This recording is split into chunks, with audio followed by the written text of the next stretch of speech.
Yesu ashimwe bene data, muraho neza, ndahaye ikaze mu mwanya w'ijambo ry'Imana.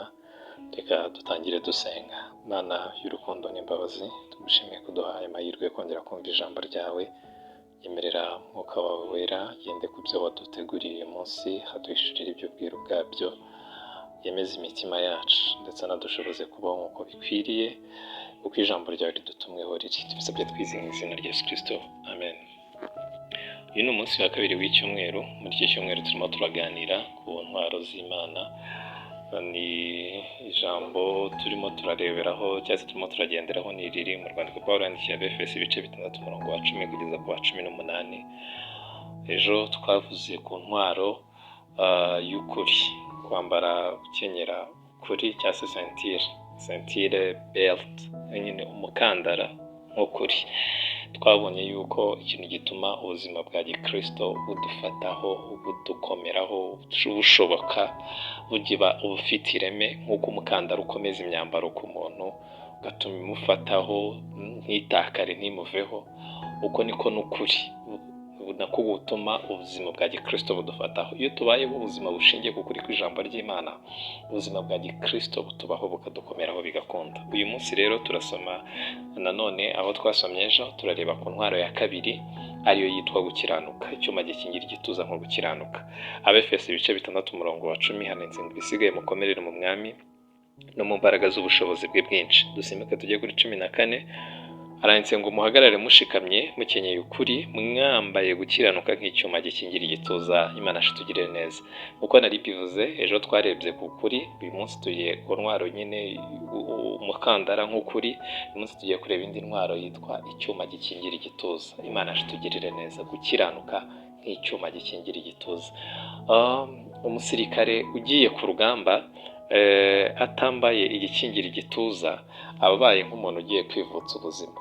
Umusirikare wese ugiye ku rugamba abizi ko ku rugamba bashobora kumurasa, hakaba hari icyuma gikingira igituza ntacyambare, ni nko kwivutsa ubuzima.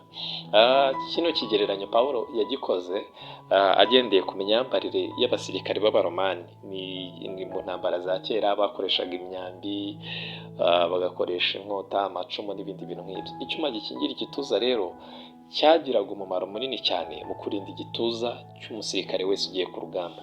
Mbese uwajyaga ku rugamba atambaye icyuma gikingira igituza ni nk'aho yabaga agiye kwiyahura, kuko kumurasa umwambi byabaga ari ibintu byoroshye cyane, kandi ko igituza, kurasa mu gituza ni nko kurasa mu cyico. Mbese kujya ku rugamba atambaye icyuma gikingira igituza, kandi ibyuma bikingira igituza byateguwe, byabaga bisa nk'aho agiye kwiyahura, kuko umwanzi yabaga amufite, yabaga ari mu mboni z'umwanzi. Uko niko rero n'umukristo kudakiranuka bingana no kwivutsa ubugingo. Nk'uko umusirikare muri kino gihe cy'Abaromani wajyaga ku rugamba atambaye icyuma gikingira igituza byabaga bisa nko kwivutsa ubuzima, byabaga bisa nko kwiyahura, niko n'umuntu witwa ko ariho muri ubu buzima akaba adakiranuka, donc bingana no kwivutsa ubugingo, bingana no kwiyicira ubugingo bwe. Kudakiranuka bingana no kwiyicira ubugingo bwawe. Imana tugira neza. Gukiranuka turimo turavuga ni ugukora ibyo Imana ishaka, ukabikora 100% nk'uko Imana ibishaka, kandi ukabikora mu gihe Imana ishaka. Ndasubiramo, ni ugukora ibintu Imana ishaka, apana ibyo kamere yawe ishaka, apana ibyo wowe ushaka, cyangwa se ibyo inshuti zawe zishaka, cyangwa se ibyo abayobozi bawe bashaka.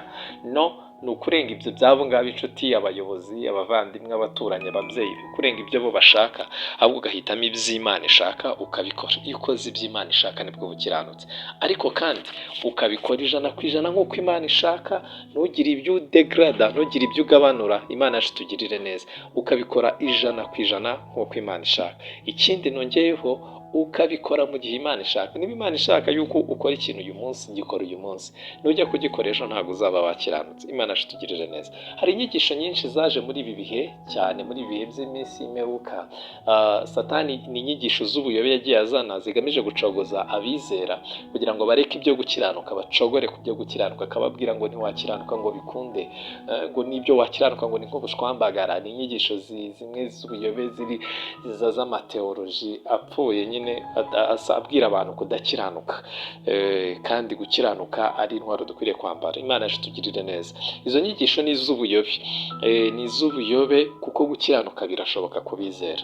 Yego utarakira Yesu Kristo ntiwakiranuka ngo bikunde, kuko niwe udushoboza gukiranuka. Imbaraga za Mwuka Wera duhereza nizo zidushoboza gukiranuka, kandi nibyo wagerageza gukiranuka utarakira Yesu Kristo ni nk'ubushwambagara, ariko ku bamwizeye dutegetswe gukiranuka. Imana yacu tugirire neza. Si no kubikora gusa, ahubwo dukwiriye kubyambara nk'icyuma gikingira igituza, nk'icyuma gikingira ubugingo bwacu. Imana yacu tugirira neza. Gukiranuka niwe mukiranutse. Ntabyo kuvuga ngo bazakubaraho gukiranuka kandi utarabikoze. Ni ibintu ukwiriye gushyiramo imbaraga. Emerera Mwuka Wera gushoboza gukiranuka. Ntabwo Mwuka Wera ari uzagukiranukira, cyakoze azagushoboza gukiranuka. Numwemerera azaguhereza imbaraga z'Imana zigushoboza gukiranuka muri byose. Imana yacu tugirire neza. Ntabwo ari ukuvuga ngo wowe ngo wiyambure inshingano, ni inshingano zawe gukiranuka.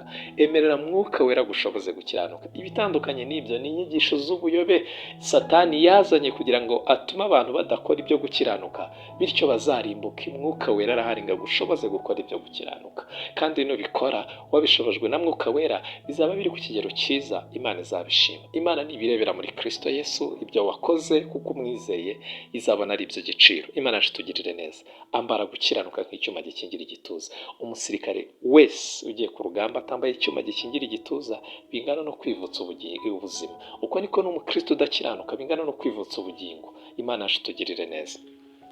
Woweho rero wumvishe rino jambo ry'Imana ukora ibyo gukiranuka, kuko udakiranuka ameze nk'ugiye ku rugamba atikingiye mu cyico, aba ari mu mboni z'umwanzi, umwanzi ahita amwica. Mwifurije gukiranuka, kiranuka muri byose. Mwuka Wera arahari ngo agushoboze gukiranuka kwa Kristo. Imana iduhana umugisha.